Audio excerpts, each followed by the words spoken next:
Öncelikle çocuklara küçüklüğünden itibaren anne babalar yani 2-3 yaşından itibaren kitap almaları, onlara uygun kitaplar vermeleri ve okuma sevgisini o yaştan itibaren kazandırması gerekiyor. Yani çocuk daha sonra okuma yazmayı öğrendiğinde zaten o okuma sevgisini kazanmış olacak. Çocukların her zaman için yaşlarına uygun, her çocuğun muhakkak okuyacağı, severek okuyacağı kitaplar vardır.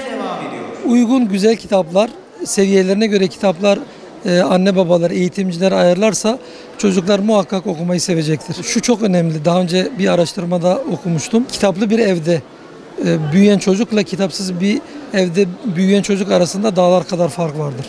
Yani kitapla büyüyen çocuğun konuşması, duyması, görmesi, davranışları her açıdan çok daha farklı olacaktır. Yani biz de zaten kitaplı bir toplumuz. Bu anlamda çocuklara küçük yaştan itibaren bu sevgiyi aşılamamız gerekiyor. Onlar o sevgiyi kazandıktan sonra zaten gerisinde başka bir şey yapmaya gerek yok. Elhamdülillah, yani uygun güzel kitaplar çıkardığınızda bunun karşılığını görüyoruz. Yani mesela bizim çocuklara yönelik dini kitaplarımız var.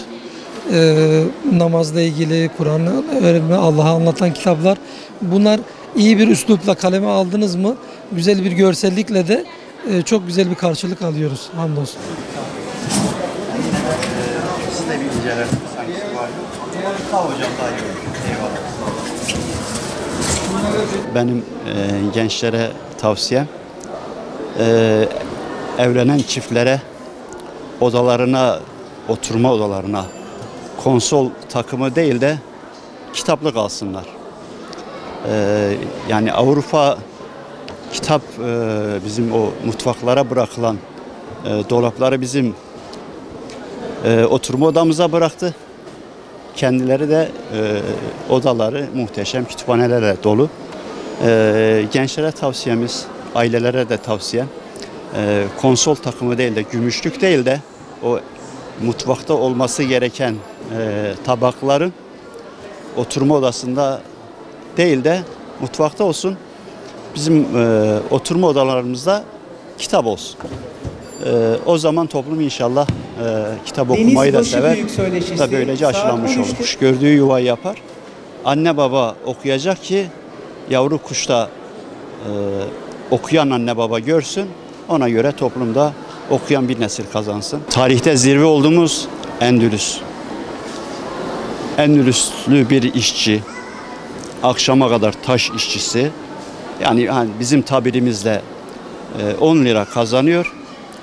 10 liranın 5 lirasına evine ekmek alıyor, 5 lirasına kitap alıyor. Ve bugün müthiş bir Endülüs kuruldu. Şu anda işte karşılaştığımız zaman yani hani 10 lira bir şey olarak verdim. Acaba yani aldığımız maaşın ya da paranın kaçta kaçını kitaba ayırıyoruz. Problem burada. Yani bunu çözersek inşallah çözüm de arkasından gelmiş olacak. Hani okuma olarak ben yine de diyorum Bursa iyidir okuma yönünden. Gördüğümüz şeyde de katılım olarak da şu anda yavaş yavaş gelmeye başlıyorlar. Bir de bu veli toplantısına benzer kitap fuarları. Genelde ilgili olanlar, ilgili veliler gelir toplantıya. Burada da kitaba ilgisi olanlar geliyor.